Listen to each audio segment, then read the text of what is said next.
안녕하세요. 자본시장영업부 박보영 과장입니다. 안녕하십니까. 이코노미스트 문정입니다. 지난주 동향 말씀드리겠습니다. 연초 이후 달러원 환율 급등세도 좀 안정이 되고 글로벌 증시도 반등하고 또 코로나 방역 규제도 완화되면서 네. 경기가 좀 되살아나는 분위기였는데요. 근데 지난주 달러원 환율은 5영업일 연속 상승하면서 30원 이상 올라 1260원대에서 마감을 했습니다. 2월 3일 미국에서 발표된 비농업 부문 고용 지표가 전월치와 예상치를 크게 상회하는 고용 서프라이즈가 발생하면서 미국 경제가 양호하다는 점에서 연준의 긴축 종료 기대가 약화된 영향이었는데요. 이로 인해 연준의 금리 인하 베팅, 즉 달러 숏 포지션이 정리되고 미국채 금리가 상승하면서 달러화가 강세를 보였습니다. 미국 고용 지표가 발표됐는데 네. 엄청 좋게 네, 나왔어요. 고용 맞습니다. 서프라이즈라고 하는데 네. 이로 인해서 달러가 올랐는데 정확히 어떤 연유에서 달러가 오른 건가요? 네, 맞습니다. 사실 이제 고용 지표는 서프라이즈가 나왔죠. 51만 7천 명이면 예상치, 전월치 전부 다 상회를 했고, 거기다 실업률은 더 낮아졌기 때문에 사실상 고용은 거의 상당히 양호하다라는 것을 좀 보여줬고요. 결국에는 이제 미국 연준의 정책 목표가 이제 고용과 물가인데, 물가는 좀 둔화되는 것을 보이고 있기 때문에 고용만 안 좋아지면 연준이 긴축을 끝낼 것이다라고 시장에서 봤거든요. 근데 생각보다 고용이 상당히 잘 나왔기 때문에 이제 시장에서 연준이 조금 더 금리를 올릴 수 있겠다라는 쪽으로 바뀌는 것 같아요. 특히 이제 시장에서 나온 것도 이제 패드워치 같은 경우에는 사실상 미국 연준의 최종 목표 금리가 고용 지표 발표 전에는 한 5.0% 정도가 최종일 것이다. 3월 달에 마감할 것이다 봤는데 이 고용이 잘 나오면서 3월이 아니라 이제 5월까지도 한 번 더 그럼 이제 5.2고 그 다음에 이제 고용이 워낙 잘 나오다 보니까 최근에는 이제 5.5까지도 올라왔거든요. 그러니까 기존에 5.0에서 끝날 거로 봤는데 5.25가 조금 더 우세해졌고 이제는 5.5까지 그러니까 더 한다라고 봐야 되기 때문에 그렇게 보면은 6월까지도 이제 미국 금리 인상이 끝나지 않을 수 있다라는 불안감이 좀 커졌고요. 경기가 좋아지고 고용이 양호하기 때문에 물가가 덜 떨어질 것이다라는 부분 때문에 이 미국의 국채 금리 단기와 장기 모두 15bp에서 18bp 가까이 정도 올랐습니다. 미국의 금리가 올라가다 보니까 결국에는 뭐 상대국 유로나 일본에 비해서 미국 금리가 더 높아지기 때문에 이런 부분은 이 전반적인 달러 강세 요인이 될 거고요.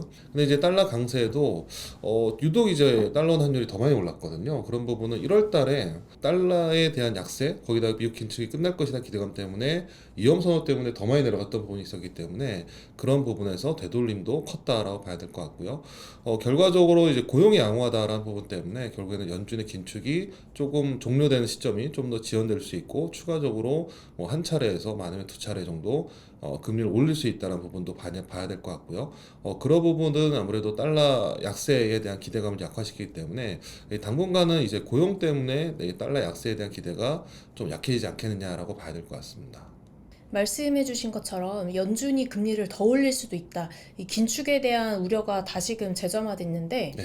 또 요 최근에 연준 인사들이 외파적인 발언들도 네, 이어졌잖아요. 네, 그래서 이번 주에 그 소비자 물가가 발표될 텐데 어떻게 보시나요? 네, 맞습니다. 이제 고용을 확인했으니까 이제 물가를 좀 봐야 되는데요. 이제 14일 날 화요일 저녁이죠. 미국의 이제 1월 소비자 물가 발표될 예정입니다. 지금 1월 소비자 물가에 대한 컨센서스는 전월 대비로는 0.5% 그리고 전년 동월 대비로는 6.2% 상승할 것으로 예상되는데요. 일단 전월비로 본다면 지난 12월 달에는 마이너스 0.1이었거든요. 근데 이번에 1월 달에 0.5니까 상당히 좀 높다라고 봐야 될 것 같은데 다만 이제 기저효과 때문에는 이제 전년비 상승률은 6.5에서 6.2로 낮아집니다. 이제 문제는 이제 물가가 여전히 전월비로 계속 올라가게 된다면 이제 전년비 상승률 떨어지는 속도는 좀 둔화될 수밖에 없거든요. 그래서 시장에서는 이제 물가가 좀 빨리 내려올 것이다 맞는데 일단 고용이 양호하고 그래서 그로 인해서 서비스 물가가 여전히 높다면은 물가 상승 속도가 상당히 좀 완만하게 떨어질 수밖에 없거든요. 이런 부분은 연준 입장에서는 긴축에 대한 명분이 될 수밖에 없죠. 그러니까 고용도 잘 나오고 물가도 여전히 높다고 본다면 아마 연준 맵 인사들 같은 경우는 더 올릴 수 있다라고 계속 시장에 신호를 줄 수밖에 없고 그래서 결국에는 이제 1월달 물가는 오른다라는 쪽은 좀 시장 컨센은 좀 잡혀 있어요. 그래서 반영을 하고 있는데 이제 그게 생각보다 더 많이 오르거나 아니면은 서비스 물가 말고 이제 다른 쪽에 이제 보건이나 아니면은 자동차 이런 가격들이 올라가게 된다면 이건 또 이제 시장에서 약간 실망스러운 부분도 될 수 있거든요. 그래서 미국 금리가 좀 더 올라가고 달러 강세 요인으로 작용할 수도 있습니다.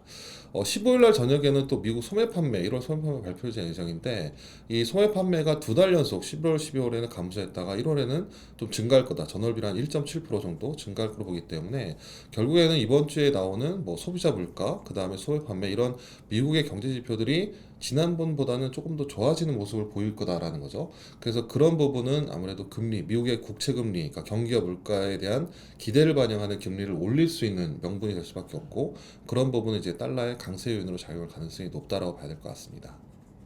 최근에 해외여행들 많이 가기 시작했는데요. 네. 이번 주 환율 어떻게 될까요? 네, 맞습니다. 지금 환율이 1월 달, 그러니까 한 주 만에 거의 한 3% 가까이, 한 30원 정도 올랐는데요.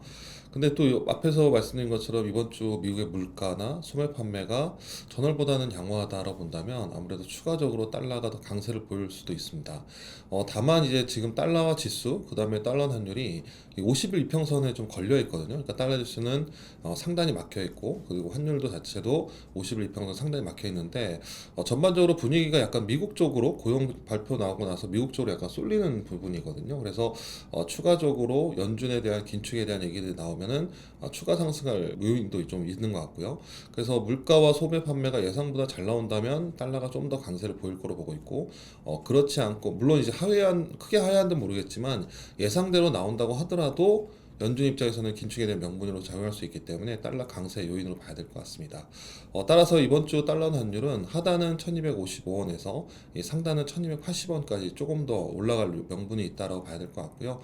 이 유로원 환율 같은 경우에는 상대적으로 유로가 원화보다는 조금 강하기 때문에 1345원에서 1365원 그리고 엔원 환율은 945원에서 970원까지 열어놔야 될 것 같습니다. 지금까지 똑똑한 환율 이야기, 환율 똑똑이었습니다. 감사합니다.